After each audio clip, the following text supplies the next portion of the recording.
Здравствуйте! В эфире передача «Авторивьера». Сегодня гость нашей программы Аста Чукбар, представительница женской половины на автомобиле Mini Cooper Countryman. Аста, сегодня мы с вами поедем, как заведено в нашей передаче. Вы нам расскажете о машине, о движении в городе, вообще в Абхазии и за границей. Вы бываете часто.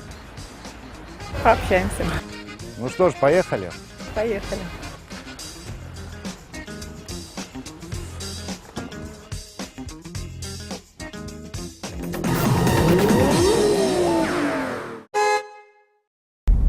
Аста, чтобы вас представить более шире, чем вот я вас представил перед началом передачи, надо сказать, что Аста – это ваше полное имя. Да, меня зовут Аста, не Астанда. Вы работаете в Министерстве иностранных дел, в информационном отделе. Вот. И по роду работы выезжаете часто, не только по работе, вернее, наверное, да? Да, по-разному бывает. Это я к тому, чтобы есть что с чем сравнить. То есть движение водителей в Абхазии и как движутся водители в тех странах, где вы бывали, например. Как ведут себя пешеходы. Сейчас хотелось бы узнать, какой у вас водительский стаж, сколько лет? Вожаю около 5 лет. Уже как? Ну, уже Вот. А по поводу... уверенный водитель. Ну так, по-разному бывает на самом деле. Я не могу сказать, что я там супер-ас-водитель, к сожалению. Но... Ну, этого и не требуется, в принципе, для езды, для нормальной езды. Ну, в стране, где... Быть автогонщиком. Да. Ну, наверное, у нас это требуется больше, чем в других странах. Да, здесь надо Учитывая... уметь спасать себя. Да, не стоит рассчитывать на других людей определенно, но в целом, наверное, когда привыкаешь к трассе, к дороге, уже спокойно ездишь в любом месте, когда это что-то знакомое. Вот. А касаемо поездок и дорог за рубежом, но там, конечно, ощущение безопасности больше, потому что все ездят по правилам. Ну и дороги там в целом получше. Да, там организация движения, конечно, у них на высоте, они все усовершенствуют. Каждый перекресток, каждую улицу. В принципе, у нас тоже нельзя сказать, что все как было там. Да, в силу наших года возможностей, назад. возможно, да. Все равно что-то меняется, там какие-то перекрестки там как-то оборудуются какими-то дорожными знаками, где-то светофорами. Где-то светофоры Где-то перестают работать, да. Например.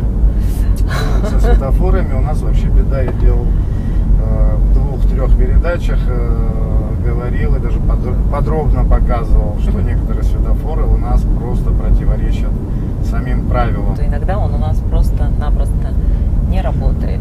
За эти 5 лет, в общем, что можете сказать о своей езде без ДТП, без...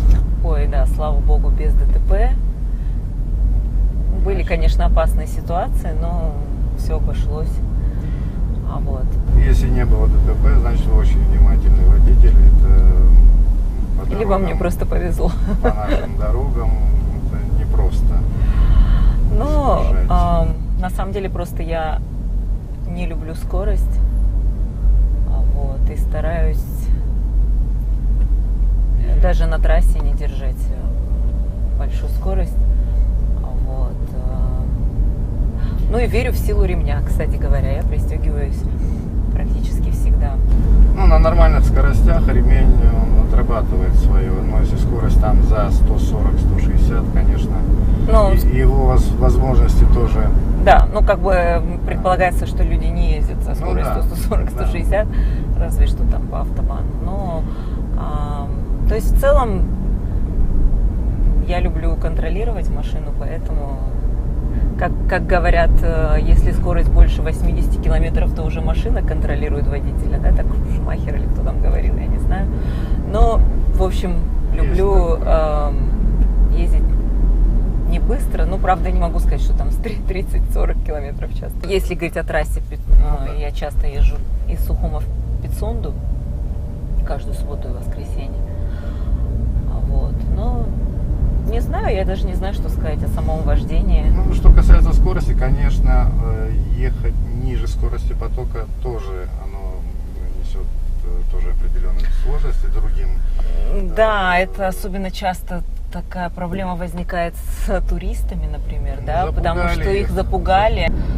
А проблема действительно существует, потому что они едут очень медленно, а у нас водители очень нетерпеливые, и, как правило, начинают их обгонять на местах, которые достаточно опасные для обгона.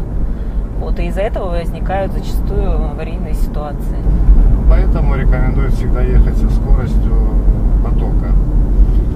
Даже если скорость потока чуть превышает, все-таки вы не создаете такие неудобства. То есть это более безопаснее, чем ехать даже вот по тем ограничениям, которые там, допустим, 60, а скорость потока 70 или 80. Да. Но это не возбраняется в правилах, даже написано, что надо ехать со скоростью потока. Часто они едут еще медленно, потому что попросту незнакомое место, да, и как-то они могут, ну, они, да, смотрят по сторонам, да, или там могут искать какое-то определенное место, какой-то отель, да, и тогда они могут ехать очень медленно. Тут проблема не в них, на самом деле, и не в том, что они едут медленно, тут проблема в том, что наши водители хотят их обогнать и начинают раздражаться и обгоняют на закрытых поворотах. А когда, допустим, еду я навстречу, меня вообще, ну, на этой машине у меня раньше был тоже мини-купер, только поменьше. Я помню, и да. его, в принципе, наши абхазские водители его вообще за препятствие не считали, да, то есть, как бы, если я ехала, то это абсолютно никем так вот не воспринималось, могли спокойно обгонять. Да, это было очень страшно на самом деле. Благо, вот плюс машин побольше, что тебя, в принципе, начинают уже как-то воспринимать более или менее. Ну и яркая машина. Бываете в качестве пешехода хоть иногда? Иногда бываю. Немного страшно бывает у нас переходить. Мне в этом плане нравится действительно, как это бывает в той же Европе или в США, да, там, то есть человек может в любом месте переходить, ему всегда уступает дорогу водитель. Только ступишь на зебру. Да, и это встают. как бы очень, конечно, удобно. У нас этого нет. Вот. У нас, если даже ты кого-то пропускаешь, например, водитель сзади тебя может тебе сигналить и не понимать, почему ты стоишь. Вот. Даже вот когда не уступает, ну это тоже опасно, но вот когда начинают уступать там, где вообще не нужно. Да, есть, кстати вот, говоря, пешеходу, это тоже опасный вот момент. Там они вызывают вообще очень опасную ситуацию. Тем более, если несколько полос движения, вот как бы и вдруг одни стали уступать. Но другие участники движения об этом могут не видеть, не знать. Да, здесь желательно, у нас желательно еще аварийки включать и каким-то образом показывать, что если вдруг кто-то кого-то решил пропустить, да, так, конечно, да, это опасно. Я пригласил вас в передачу. Одна из причин это то, что вы ездите на редком автомобиле для Абхазии, да и не только, и в России они вот не так распространены, мини-куперы. Сейчас их побольше, но все равно, то есть если сравнивать с другими марками машин, вообще автомобили английских марок, это, во-первых, они и не самые дешевые, и в обслуживании тоже не самые дешевые. Вы приобрели новый автомобиль. Бюджетным этот автомобиль никак не назовешь. Здесь, похоже, над прагматизмом преобладает романтизм. Какое-то сильное желание купить именно этот автомобиль в этом стиле.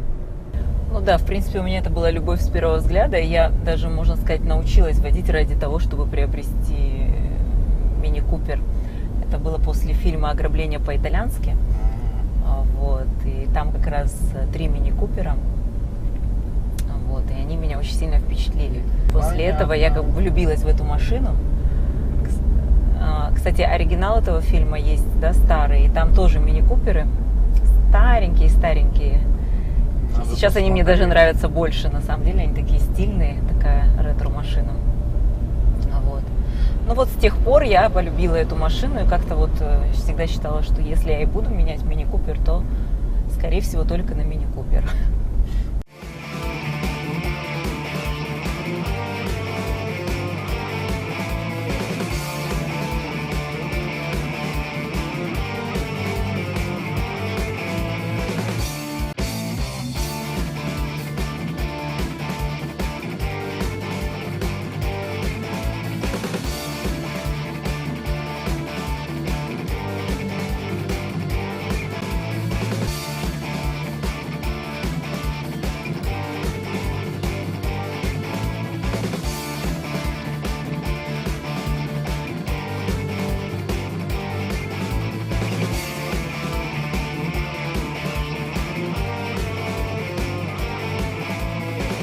Да, этот фильм был отличный ход для производителя, чтобы прорекламировать мини-куперы. Таким образом поступают многие автоконцерны. Ну вот эта модель, конечно, они вот сделали хорошо, что сделали пятидверную машину уже, и повыше чуть она стала немножечко. Да, для наших дорог это более безопасный, скажем так, вариант. Вот. Хотя мне маленький мини-купер по габаритам даже вот иногда нравится больше. То есть, потому что первый мой был маленький как раз. Вот. Припарковаться можно везде. Ну, нет, это тоже небольшой, в принципе. Не, ну, да. салон вместительный такой, нормально. Да. Ну, вообще, подруги рады, в общем, да. Качество отделки, дизайн в салоне, интерьер, экстерьер, тут все с этим в порядке. Да, они здесь все, в принципе, в таком же стиле, как и первые машины, которые были, да. Они также делают в стиле ретро. Круглая, да. Все в таком стиле, да, таки выдержано. А как же вот когда приходится их обслуживать, и вы приезжаете в автосервис?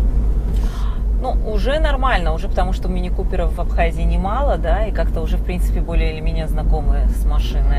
В начале, вот когда я приобрела первый, мой был второй, если не ошибаюсь. Даже не и как 10, бы... наверное, 10 не наберется. Нет, я думаю, 10 наберется, да, однозначно. Я даже думаю, что больше гораздо. Они так отличаются иногда по тюнингу, там часто бывают какие-то с шашечками на зеркалах. Вот ездит желтый очень красивый, кстати. Есть потрясающий ментолового цвета. Кстати, в Абхазии один такой есть. Я видела и мужчин часто на мини-куперах, потому что, в принципе, машина... На ментоловом. А на ментоловом женщина, да, на ментоловом все же женщина. Кстати, это такая фишка. Часто бывает, когда мини-купер встречается с другим мини-купером, мы друг другу сигналим. Это такой знак приветствия мини-куперов. Вот. Мне вообще нравится у этой машины вообще их брендинг. Вот. Мне нравится у них часто в рекламе английский бульдог присутствует, такой очаровательный. То есть мне в целом нравится, как они себя позиционируют, поэтому вот я очень лояльна к этому бренду прежде всего. Конечно, они продвигают соответственно на уровне. Да, ну плюс и немецкое качество, потому что сейчас, по-моему, BMW выкупила, не сейчас, а уже давно. Значит, концерну BMW принадлежит. Да. Так что, в принципе, качество тоже здесь неплохое. Но, не знаю, я в целом очень довольна своей машиной. Вот. Менять ее не собираюсь пока. Вот. Мне очень комфортно в салоне. Видно, что отделка качественная, красиво, стильно. Да, и весело, главное. Ну, подсветки всякие, да, бывают. Да. Комфортно. Автомобиль Countryman S один из лучших среди моделей семейства Mini Cooper. Пятидверный кузов, полноприводная подвеска, 17-дюймовые колеса. У этого образца турбированный двигатель с объемом 1,6, благодаря чему выдает мощность 184 лошадиных сил. Расход горючего в смешанном режиме составляет около 8 литров. Благодаря жесткой подвеске автомобиль на поворотах дает минимальные крены, что делает его удобным при слаломе на наших дорогах, имеется в виду при объезде дорожных дефектов. Несмотря на существующий имидж к автомобилям семейства Mini Cooper, Countryman вполне практичный автомобиль, большой и просторный.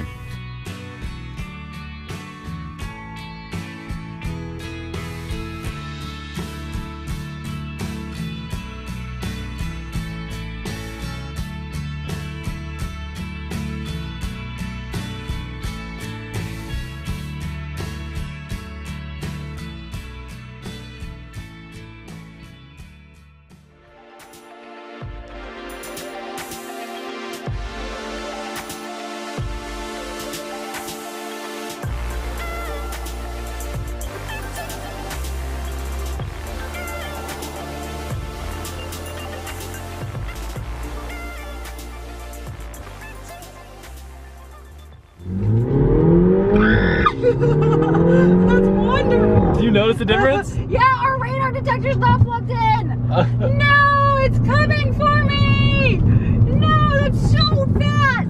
Thank you, JDM. What?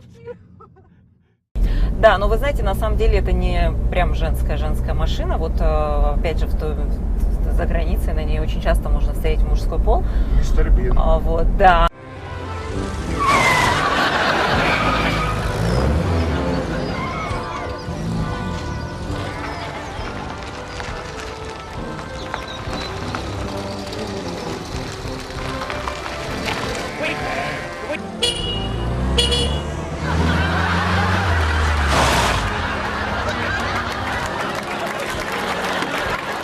Она считается как раз-таки в вождении, она не очень-то и женская. Вот она достаточно грубая. Вы это могли почувствовать, в принципе, Не, ну, да. Да, то есть и она Я хорошо просто идет. уже вот без вас эту машину не представляю. Хорошо вписываетесь, Да. на самом деле. Такая ассоциация. Спасибо. Со своей машиной нужно дружить. Какие у нее аппетиты, вот расход горючего какой? Очень неплохой расход горючего, потому что мне, в принципе, хватает надолго. На самом-то деле мне как бы очень удобно именно из-за того, что расход топлива небольшой, а вот в стареньком моем минике он был еще меньше. Ну и здесь, в принципе, я всем довольна. Ну, получается, и сколько лет? Какого года? 3 года. 3 года. Даже 2. Ну, она вас 2 года. должна возить и вообще не жаловаться. Ну, пока вот не жаловалась. Надеюсь, в ближайшее время не Кроме будет. замены масла, наверное. Да, все так. Да, замена масла. И все, в принципе, больше ничего не делала. Недавно колодки поменяла, и все. Ну, у меня всего лишь там, по-моему, 28 тысяч километров. Да, 28 тысяч. А вот едет. Здорово. Да. Это пока вас мало. Ну, нас уже не так мало, вот честно, нас не так мало. Я вот прям обращаю врачей. Даже, кстати, кантрименов несколько. Вот ездит здесь еще такой, очень похоже на мой кантримен. Он красного цвета, правда, с черными полосками. Тоже очень очаровательная машина. Вот там ездит мужчина, вроде да. Вот, но как бы нет. И еще я видела тоже белую с черными полосками. Вот, тоже прям почти такая же, как моя. Но без красного. Не, симпатично смотрится. Вот, и они заметны, и то, что их мало, наверное, может, поэтому. Полосок? Ну да, но не, я... вообще машина заметная. машина... Хоть и белая вроде, она яркая. Она вот, Ну да, но из-за здесь и красных полосок. вкрапление полосок, и вот я их специально выбирала. Ну, видите, даже передача вас заметила. Правда, год с вами вела переговоры. Я вел переговоры, не передача, конечно. Ну, вроде сегодня это все-таки свершилось. Да, плодотворное сотрудничество. Ну, вот мы прибыли в Ранду.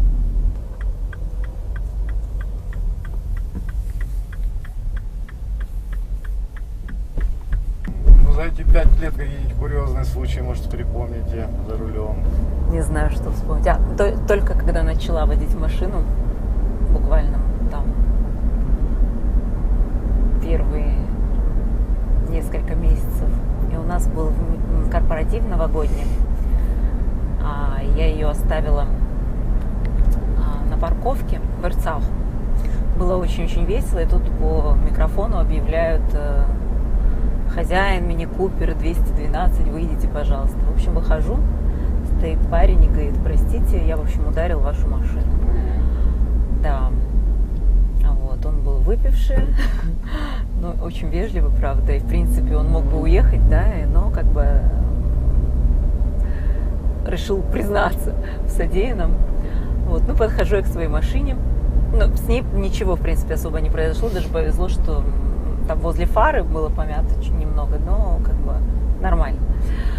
Ну, я не особо разбираюсь и сейчас, но на тот момент вообще не разбиралась в машинах. И, в общем, смотрю, что-то лежит рядом. я и моя подруга, мы решили, что это какая-то запчасть нашей машины, которая нам крайне необходима. Взяли и пытались ее, значит, засунуть в наш мини-купер. Это была защита от его машины. Да, в общем, мы так старательно, она если не помещается. И мы поместили вот так вот, еле-еле. Вот, и села я, значит, за руль, сняла свои каблуки, потому что вначале, когда я стала только ездить, я не могла ездить на каблуках. И у меня всегда в машине были такие, знаете, отельные белые тапочки.